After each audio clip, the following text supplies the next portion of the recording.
నమస్తే అందరికీ. శ్వాసలకి మనస్సుకి ఉన్న సంబంధం ఇది డాక్టర్ మంతెన సత్యనారాయణ రాజు గారు వివరించారు. ప్రాణాయామం సుఖజీవనయానం సుఖజీవన సోపానాలు ఐదవ బుక్లో అదే మీ ముందు వస్తున్నాను. చాలా బాగుంది, శ్రద్ధగా వినండి. శ్వాసలకి మనస్సుకి చాలా దగ్గర సంబంధం ఉంది. ఈ రెండింటి సంబంధం ఎలాంటిదంటే గాలికి అగ్నికి ఉన్న సంబంధం లాంటిది. గాలి పెరిగితే అగ్ని పెరుగుతుంది, అదేవిధంగా శ్వాసలు పెరిగితే మనసు చంచలంగా ఉంటుంది. గాలి నిలకడగా ఉంటే అగ్ని నిలకడగా ఉంటుంది. అలాగే శ్వాసలు స్థిరంగా ఉంటే మనసు స్థిరంగా ఉంటుంది.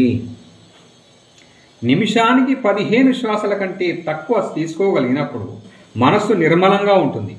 నిమిషానికి 18 అంతకంటే ఎక్కువ అయినప్పుడు అలజడిగా ఆలోచనలు ఎక్కువగా వస్తూ ప్రశాంతత లోపిస్తుంది. శ్వాసలు తగ్గితే మనస్సు బాగుంటుంది, మనస్సు బాగుంటే శ్వాసలు తగ్గుతాయి. అలాగే శ్వాసలు పెరిగితే మనస్సు బాగోదు, మనస్సు బాగోపోతే శ్వాసలు మరలా పెరుగుతాయి. మనస్సుకి శ్వాసలకి ఉన్న అభినాభావ సంబంధం అటువంటిదన్నమాట. ఈ సత్యాన్ని గ్రహించిన మన యోగులు మనస్సును అరికట్టాలంటే శ్వాసలను అరికడితే సరిపోతుందని చెప్పారు. గౌతమ బుద్ధుడు కూడా ఈ విషయాన్ని తెలుసుకొని శ్వాస మీద ధ్యాస పెడితే మనస్సును ఆలోచనలను స్వాధీనం చేసుకోవచ్చుననే ధ్యాన ప్రక్రియను కనిపెట్టాడు. గాలి పీల్చేటప్పుడు వదిలేటప్పుడు మనకు తెలుస్తున్నది అంటే ఆ సమయంలో మనస్సుకు నిలకడ తక్కువగా ఉంటుంది. ఉచ్ఛ్వాస నిశ్వాసలు మనకు తెలియనంత నెమ్మదిగా దీర్ఘంగా జరిగేటప్పుడు మనస్సు అంతర్ముఖం అవుతుంది. ఆ స్థితిలో మన మనస్సు ఎలా చెబితే అలా వింటుంది. మన మనస్సుకు ఇలాంటి స్థితి రావాలంటే శ్వాసక్రియలో మార్పు రావాలి. ధ్యానం చేయడం ప్రారంభించిన 5 నుంచి 10 నిమిషాలలో కొంతమంది బాహ్య ప్రపంచాన్ని వదిలివేస్తారు. ఆ స్థితిలో వారి శ్వాసలు అంత నెమ్మదిగా తెలియకుండా జరుగుతాయి. ఆ సమయంలో శ్వాస సంఖ్య కూడా చాలా తక్కువగా ఉంటుంది. ఆహార నియమాలు బాగా పాటిస్తూ అంటే పచ్చివి ఎక్కువగా తింటూ ధ్యానం చేసేవారికి ధ్యానంలో 8 నుండి 10 శ్వాసలు మాత్రమే నడుస్తాయి.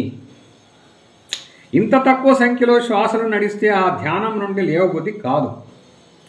ఒక ఆవును ఎటు పరుగులు తీయకుండా కట్టివేయాలంటే గట్టి తాడు ఒకటి ఉంటే సరిపోతుంది కదా. అలాగే పరుకెత్తే కోతి లాంటి మన మనస్సును కట్టివేయాలంటే తక్కువ శ్వాసలతోనే అది సాధ్యం. ఏ పూట మీలో బాగా తక్కువ శ్వాసలు నడుస్తూ ఉంటాయో ఆ పూట మీకు తెలియకుండా మనస్సు స్థిరంగా ఉంటుంది. ఎప్పుడు శ్వాసలు పెరుగుతాయో అప్పుడే బద్ధకం, నీరసం, మత్తు మొదలగునవి మీకు తెలియకుండా వచ్చేస్తాయి.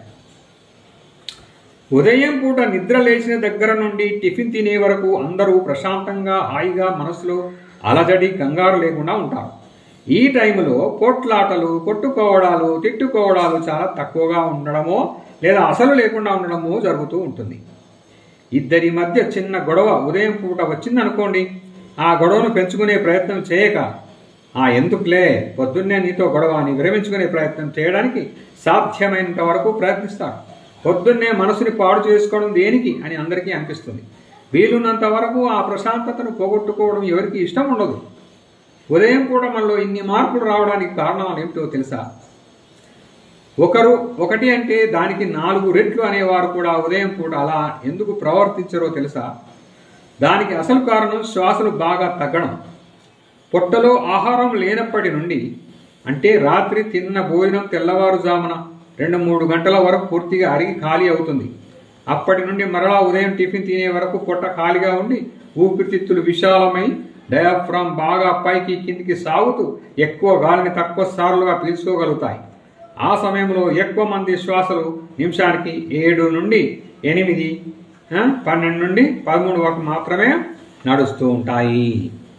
24 గంటల్లో ఇన్ని తక్కువ శ్వాసలు మరో సమయంలో జరగవు. మనం మనస్సుకు ఉదయం పూట ఇలాంటి మంచి ఆలోచనలు, ప్రశాంతత, ఆనందం కలగడానికి కారణం శ్వాసక్రియలో వచ్చిన మార్పు. టిఫిన్ తిన్న దగ్గర నుండి మరలా తెల్లవారుజామున 2-3 గంటల వరకు మన శ్వాసలు 18 లేక అంతకంటే ఎక్కువ ఉంటూనే ఉంటాయి. ఆ సమయంలో మన మనస్సు మనం చెప్పినట్లు పడి ఉండక పరుగులు తీస్తూ ఉంటుంది. ఈ రహస్యాన్ని గ్రహించిన మన పూర్వీకులు మనస్సును చెప్పు చేతుల్లోనే ఉంచుకొని మానసిక శారీరక సౌఖ్యాలను పొందడం కొరకు ఆహారాన్ని తినకుండా పూర్తిగా మాని ఉపవాసాలు చేసేవారు. పండుగ రోజుల్లో, ఏకాదశి రోజుల్లో, వివాహ సందర్భాలలో, శుభకార్యాలలో, అశుభకార్యాలలో ఉపవాసం చేస్తూ ఆ రోజంతా శ్వాసక్రియను పొదుపు చేసుకుంటూ మనస్సును అదుపు చేసుకునేవారు. ఆ సందర్భాలకు అనుకూలంగా ఎక్కువ ఆనందాన్ని పొందగలిగేవారు. ఉపవాసాలలో ఉన్న రహస్యాన్ని ఆలోచిస్తే శ్వాసక్రియ మనకు తెలియకుండా 24 గంటలు ప్రశాంతంగా సాగుతుంది. మనం ఇప్పటి వరకు శ్వాసక్రియ తగ్గితే మనసు ఎలా అణిగి ఉంటుందో తెలుసుకున్నాం. అలాగే ఇప్పుడు మనసు అదుపు తప్పితే శ్వాసక్రియ ఎలా అదుపు తప్పుతుందో తెలుసుకుందాం. మనస్సు ప్రశాంతంగా ఉన్నప్పుడు శ్వాసక్రియ కూడా బాగా నెమ్మదిగా నడుస్తుంది.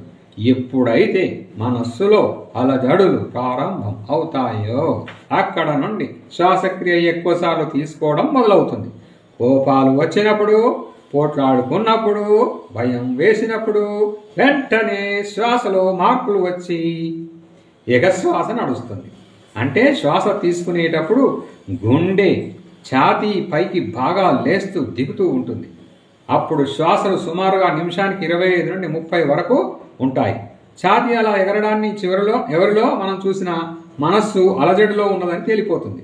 మనస్సు ఎలాంటి ఆందోళనలు చెలరేగిన వెంటనే రక్తంలోనికి ఎడ్రినలిన్ అనే హార్మోను విడుదల అవుతుంది. ఆ హార్మోన్ ప్రభావం వలన గుండె కండరాలు సంకోచించుకుంటాయి. గుండె వెంటనే ధడా కొట్టుకుంటూ ఉంటుంది. ఎప్పుడైతే గుండె ఎక్కువగా కొట్టుకుంటుందో దానికి అనుగుణంగా శ్వాసక్రియ పెరుగుతుంది. నిమిషానికి 100 సార్లు గుండె కొట్టుకుంటే 25 సార్లు శ్వాసలు ఆడతాయి. ఇంకా భయం, గొడవ ఎక్కువగా ఉంటే 150 నుండి 200 సార్లైనా గుండె కొట్టుకుంటుంది. అప్పుడు పై శ్వాసలు నడుస్తూ నిమిషానికి 40 నుంచి 50 సార్లు ఊపిరితిత్తులు కొట్టుకుంటూ ఉంటాయి. ఇలా శ్వాసలు పైపైన ఉన్నప్పుడు సరిపడినంత ప్రాణవాయువు రక్తానికి చేరదు. అందుకే కోపాలు, చిరాకులు వచ్చినప్పుడు మనకు తెలియకుండానే నీరసపడిపోతాము.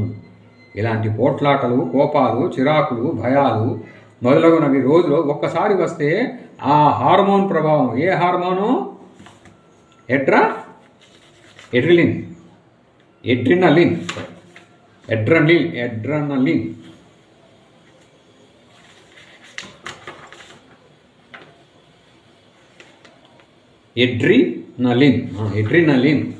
అది.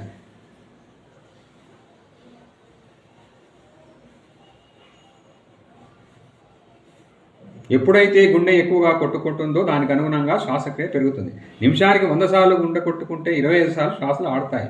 ఇంకా భయం, గొడవ ఎక్కువగా ఉంటే 150 నుండి 200 సార్లు అయినా గుండె కొట్టుకుంటుంది. అప్పుడు పై శ్వాసలు నడుస్తూ నిమిషానికి 40 నుంచి 50 సార్లు ఊపిరితిత్తులు కొట్టుకుంటూ ఉంటాయి. ఇలా శ్వాసలు పైపైన ఉన్నప్పుడు సరిపడినంత ప్రాణవాయువు రక్తానికి చేరదు. అందుకే కోపాలు, చిరాకులు వచ్చినప్పుడు మనకు తెలియకుండానే నీరసపడిపోతాం. ఇలాంటి పోట్లాటలో కోపాలు, చిరాకులు, భయాలు మొదలగునవి రోజులో ఒకసారి వస్తే ఆ హార్మోన్ ప్రభావం రక్తంలో ఎన్నో గంటలు ఉండి శ్వాసక్రియను, గుండె పనితీరును పూర్తిగా మార్పు చేస్తాయి. అందుచేతనే మన పెద్దలు తన కోపమే తనకు శత్రువు అంటారు. కోపం అనేది శ్వాసక్రియకు ముఖ్యంగా ఎంతో హాని కలిగిస్తుంది. శ్వాసలు తగ్గితే మనిషికి కోపం తగ్గిపోతుంది. కోపంలో ఉన్న మనిషి ఇలా అంటూ ఉంటాడు, నాకు కనుక కోపం వచ్చిందంటే నేను మనిషిని కాదు, నేను ఏమి చేస్తానో నాకే తెలియదు. మనిషిని పశువును చేసేది కోపం అని మనమేమిటో కూడా మనకు తెలియకుండా చేస్తుంది అని స్పష్టంగా చెప్పవచ్చు.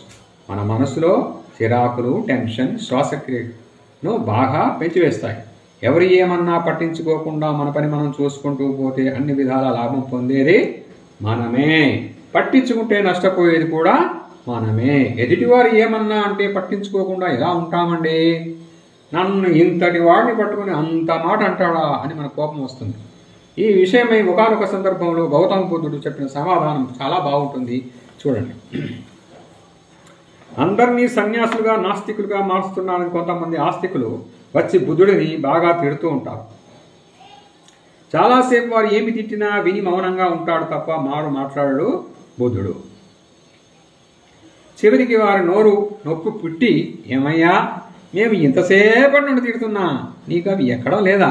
నీవు అసలు మనిషివి కాదా అని గట్టిగా అరుస్తారు.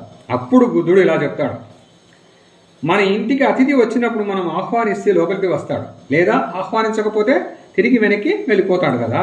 అలాగే మీరన్న మాటలను నేను స్వీకరిస్తే అవి నన్ను చేసి బాధిస్తాయి, లేదా నాలో కోపాన్ని పెంచుతాయి. నేను మీరన్న మాటలను స్వీకరించడం లేదు.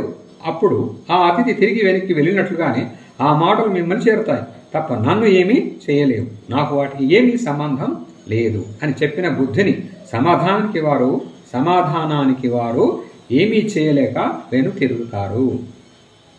ఎవరు మనల్ని ఎలాంటి మాటలన్నా పట్టించుకోకపోతే మనం బాగుపడతాము. అన్నవారు మానసికంగా దెబ్బతింటారు. వాటిని మనం పట్టించుకుంటే అన్నవారితో పాటు మనం కూడా దెబ్బతింటాము. ఆలోచనల ప్రభావానికి మన శ్వాసలకి చాలా దగ్గర సంబంధం ఉంది. కాబట్టి ఇక్కడ నాకు తెలిసిన ఒక మంచి పద్ధతిని మీ ముందు ఉంచుతాను. నోటితో తిన్నది ఎప్పుడైనా తిన్నవానికే చెందుతుంది.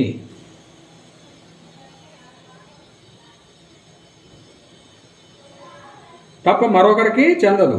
చెవులతో విన్నది ఎప్పుడైనా విన్నవానికే చెందుతుంది తప్ప ఇంకొకరికి చెందదు. కన్నులతో చూసినది ఎప్పుడైనా చూసిన వానికే చెందుతుంది తప్ప మరొకరికి చెందదు. అలాగే పై 3 విషయాలలో ఎవరిది వారికే చెందినప్పుడు అన్నది అన్నవానికే చెందుతుంది కదా. ఎవరిని ఎన్ని మాటలు అన్నా అన్నీ మనకు చెందక తిరిగి వారినే చెంది వారినే పాడు చేస్తాయి. కాబట్టి మనం కోపతాపాలకు లోకి కాకుండా, ప్రతిరోజు మానసిక వికారాలు రాకుండా చూసుకోగలిగితే శ్వాసలు పొదుపు అవుతాయి. మనస్సు బాగోలేకపోయినా శ్వాసక్రియలో మార్పు వస్తుంది. అలాగే శ్వాసక్రియ సరిగా లేకపోయినా మనసులో మార్పు వస్తుంది. కాబట్టి శారీరకంగా మానసికంగా 2 విధాలా బాగుంటేనే మనం బాగున్నట్లు. అప్పుడే ఆరోగ్యవంతులం. మంటను తగ్గిస్తే పాల పొంగు దానంతట అణిగిపోతుంది. అలాగే మనము కూడా దీర్ఘ ప్రాణాయామాల సహకారంతో శ్వాసల సంఖ్యను అదుపు చేసుకుంటే పాల పొంగు లాంటి మనస్సు దానంతటది అదుపులోనికి వస్తుంది. అదే మంటను తగ్గించకుండా పాల పొంగును తగ్గించాలనే ప్రయత్నం చేయడం ఎంత కష్టమో, అలాగే శ్వాసల సంఖ్యను తగ్గించకుండా మనస్సును అదుపులో ఉంచుకోవాలనుకునే ప్రయత్నం కూడా కష్టతరమే. పాల పొంగుకు నీరు చల్లగా అది తాత్కాలికమే. అలాగే పరిగెత్తే మనసును బలవంతంగా వెనక్కి లాగినా అది తాత్కాలికమే అవుతుంది. ఇలా మనస్సును వశపరుచుకోవడం సాధ్యం కాదు. మనస్సును స్వాధీనం చేసుకోవాలంటే ముందు శ్వాసలను స్వాధీనం చేసుకోవడం అనేది సులువైన మార్గం. ఫలితాలనిచ్చే మార్గం సరైన మార్గం అని మరవవద్దు. దిస్ ఈజ్ అబౌట్ ఏం నేర్చుకున్నాం మనం? శ్వాసలకి మనసుకి ఉన్న సంబంధం చాలా చక్కనైనది. మీరు వినండి, జాగ్రత్తగా విని పాటించండి, ఆరోగ్యవంతులు కండి. లోకా సమస్త సుఖినో భవంతు.